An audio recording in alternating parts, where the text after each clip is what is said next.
हाय kids, welcome back. आज जो आपका टॉपिक है that is current electricity. Current electricity पढ़ेंगे आज हम। जो आपका प्रीवियस चैप्टर था इलेक्ट्रोस्टैटिक, उसमें हमने स्टडी किया था charge at rest. So charge अगर रेस्ट की बात करें,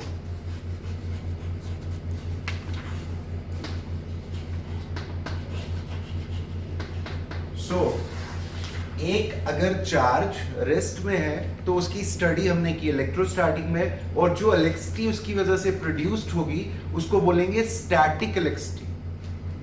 if charge is at rest the electricity so produce is called static. क्या बोलेंगे बच्चे उसको? स्टैटिक इलेक्ट्रिसिटी बोलेंगे।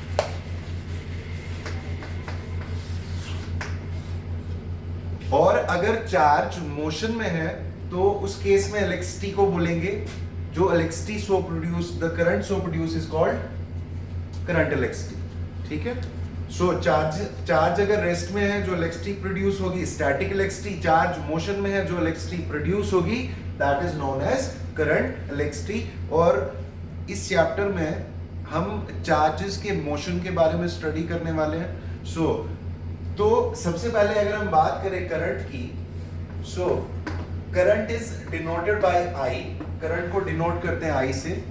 कुछ बुक्स पे स्मॉल आई से है, कुछ पे कैपिटल से है, तो उसमें कोई प्रॉब्लम नहीं है। रेफरेंस के लिए आप कैपिटल आई यूज कर सकते हो या स्मॉल आई यूज कर सकते हो। So current is denoted by I. So current होता क्या है? The flow of charge in a particular direction.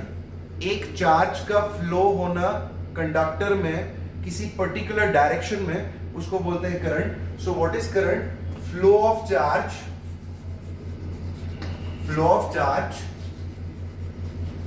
in a particular direction, in a particular direction is called current. So अगर हम metals की बात करें, मेटल्स में free electrons are responsible for electric current. Metals में फ्री इलेक्ट्रॉन्स रिस्पॉन्सिबल होते हैं electric current के लिए। And in gases and liquids, और लिक्विड और गैसेस की अगर आप बात करो, जो मेटल्स लिक्विड में आ जाते हैं उसके लिए भी फॉलो होगा। सो इन लिक्विड्स और gases positive as well as negative ion, positive और नेगेटिव ऑइन रिस्पॉन्सिबल होते हैं करंट के लिए। फिर से, चार्ज का फ्लो होना एक पर्टिकुलर डायरेक्शन में, that constitute current. Current is denoted by I. Okay. And in metals की बात करें, free electrons are responsible for electric current. And in gases और liquids positive and negative ions are responsible for electric current. So free electron क्या होगा? जैसे आपको पता है every metal is made up of atoms. Atoms are further made up of, किसके बने होते हैं बच्चे? Colonel's and valence electron you can say. Centre part अगर आप देखें तो न्यूक्लियस के डिफरेंट ऑर्बिट्स में इलेक्ट्रॉन रिवॉल्व करते हैं। आउटर मोस्ट ऑर्बिट में जो इलेक्ट्रॉन होगा that is known as valence electron. ये लूजली बाउंड है न्यूक्लियस से इसका काफी डिस्टेंस है, तो इसको थोड़ी सी भी अगर एनर्जी हम दे, रूम टेम्परेचर पे इतनी उसको एनर्जी मिल जाती है, ये अपना ऑर्बिट छोड़ के बाहर आ जाता है। और अगर ये अपना ऑर्बिट छोड़ के बाहर आ जाता है तो इसको हम बोलेंगे free electron. So these free electrons are responsible for electric current in case of metals. तो रूम टेम्परेचर पे इनके पास सबसे ज्यादा जो आपके पास इलेक्ट्रॉन्स होंगे, फ्री इलेक्ट्रॉन्स, जिनकी वजह से करंट बनती है, वो होंगे आपके किस केस में? मेटल्स के केस में। और लिक्विड और गैसेस के केस में बहुत पॉजिटिव एंड नेगेटिव आयंस, हमने सेल्स पढ़ने, आगे रिएक्शंस पढ़नी है, वहां हम देखेंगे। जो आपकी बैटरीज घरों पे यूज करते हो आप, सो लिक्विड्स की बात करें या गैसेस की बात करें, सो पॉजिटिव और negative ion both are responsible for electric current. Okay. So charge को हमने डिनोट किया था Q से। If Q charge flows through the conductor, अगर Q चार्ज फ्लो कर रहा है किसी कंडक्टर में फॉर टाइम t, तो करंट किसके इक्वल होगी? Then I is equal to Q upon t. So mathematically you can say current is equal to charge flowing through a conductor for time t, that is known as electric current. Okay, so from quantization of charge, quantization में हमने charge में पढ़ा q is equal to, q किसके equal होता है बच्चे, that is equal to n is number of electrons, e is elementary charge. तो q की जगह आप n सब्स्टिट्यूट करोगे, so आपके न्यूमेरिकल्स में मोस्टली यूज होता है I is equal to ne upon t. This is another mathematical form of electric current. Okay, so units की बात करते हैं. The SI unit of current is ampere.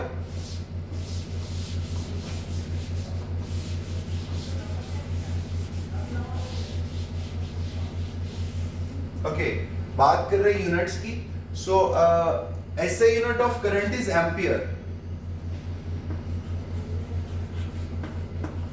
So current को measure करने वाले हम एम्पियर में. Okay, so as we know, अभी हमने पढ़ा कि जो करंट है that is equal to Q upon T in terms of unit. Units के इस एक्सप्रेशन को हम यूनिट्स के टर्म्स में लिखते हैं. करंट इज, अभी बोला what is the unit of current, that is ampere. So इसकी जगह हम लिख लेते हैं 1 ampere. Okay, equal to what is Q? Charge. The unit of charge is coulomb. So 1 coulomb divided by, so T represent here time. So time is measured in seconds. So ये आ गया 1 second. So अगर हम बात करें ampere की, तो ampere क्या होगा?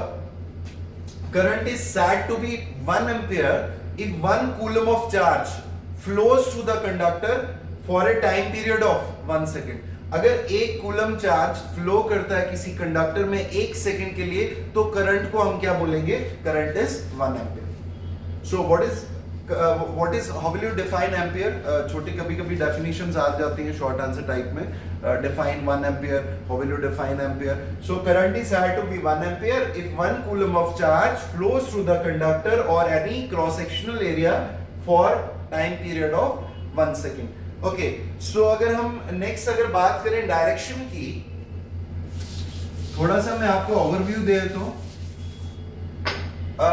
वायर बना लेते हैं. This is wire. थोड़ा सा, okay, this is wire. Okay, metal. इसमें पॉजिटिव पॉइंट्स होंगे, यू कैन से इनको कर्नल्स भी बोलेंगे, और फ्री इलेक्ट्रॉन्स.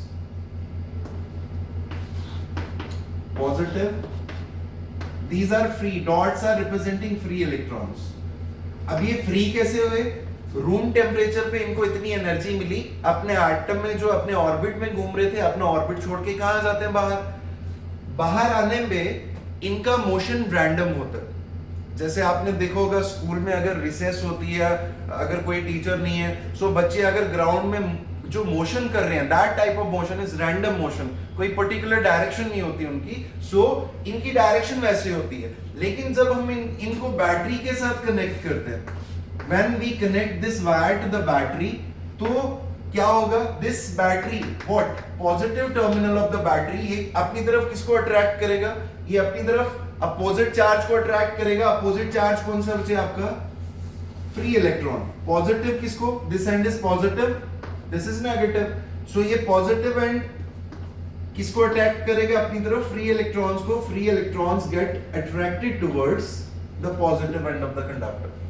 और ये पॉजिटिव जो आपके, ये आपका ऑइन है और यू कैन से कर्नल. सो ये पॉजिटिव ऑइन की तरफ जो फोर्स लगेगी that is towards negative and. क्योंकि ये जो ऑइन की बात करें, ये एटम है, लेकिन एटम ने इलेक्ट्रॉन लूज किया है, उस एटम पे पॉजिटिव चार्ज है. सो इसका मास हैवी होने की वजह से इसकी मूवमेंट नहीं होती है. और मूवमेंट कौन करेगा? मूवमेंट सिर्फ फ्री इलेक्ट्रॉन करेंगे.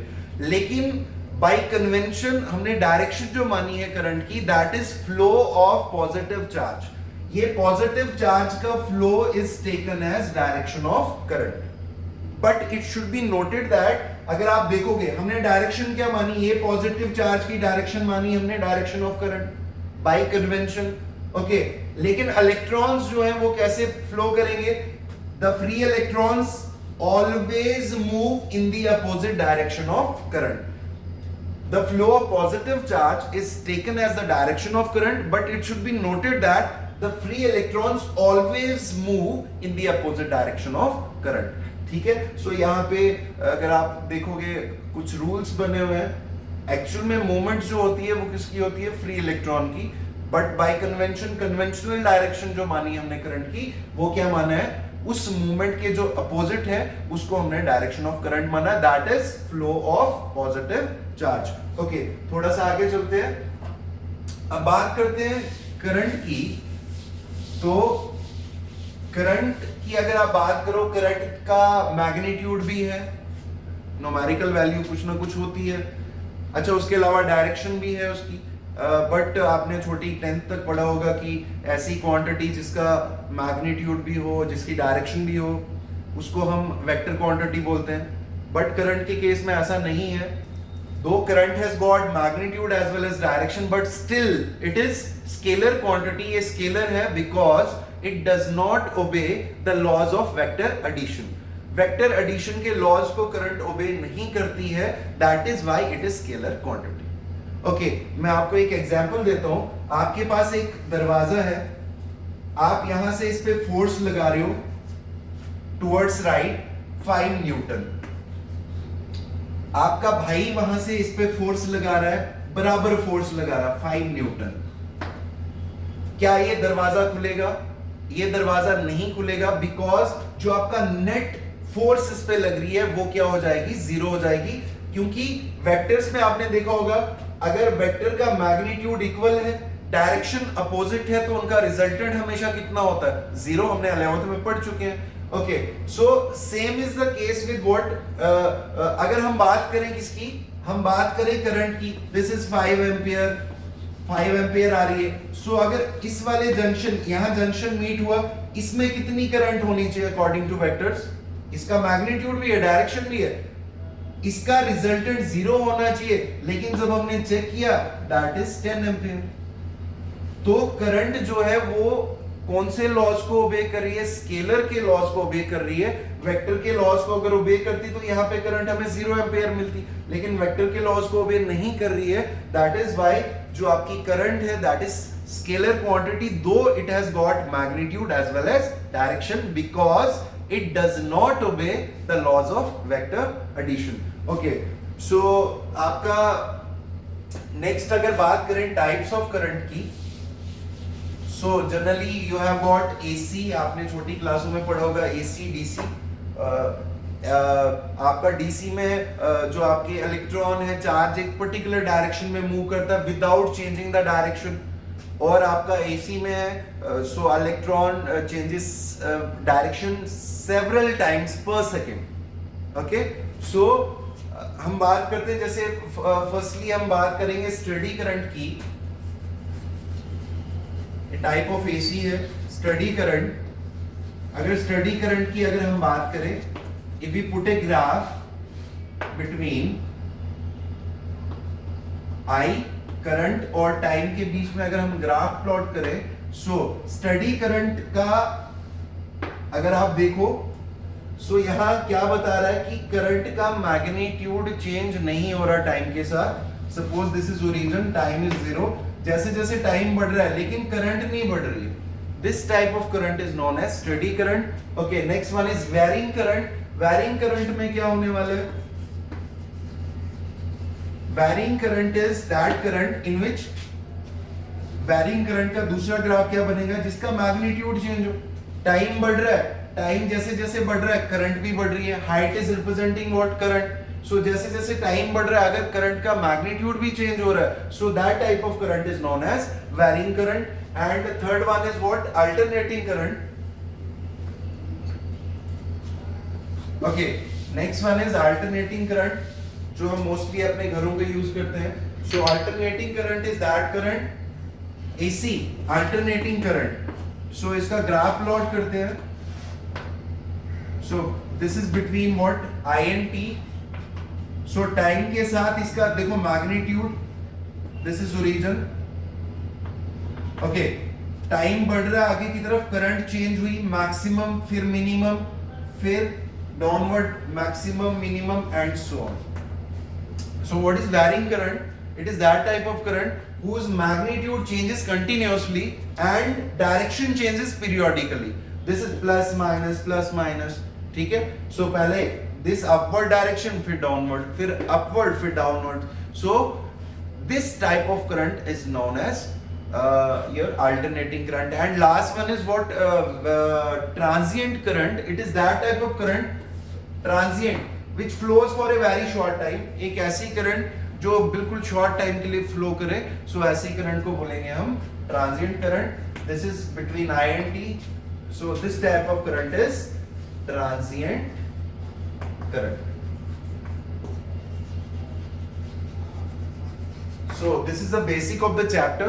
Current के बारे में examination of point of view से it's not so important, but आपको current के बारे में पता होना चाहिए. Numericals आ जाते हैं. This that is I is equal to Q upon T, I is equal to NE upon T. तो आपको बाकी चीजें दी होगी. You have to calculate one variable. एक को आपने calculate करना है. आप easily कर सकते हो उसमें. Okay. So बाकी classes में हमने काफी सारे numericals भी आपके सामने किए हुए हैं. जो आपका नेक्स्ट टॉपिक है वो आप मिस नहीं करना. That is your drift velocity from examination point of view, from entrance point of view.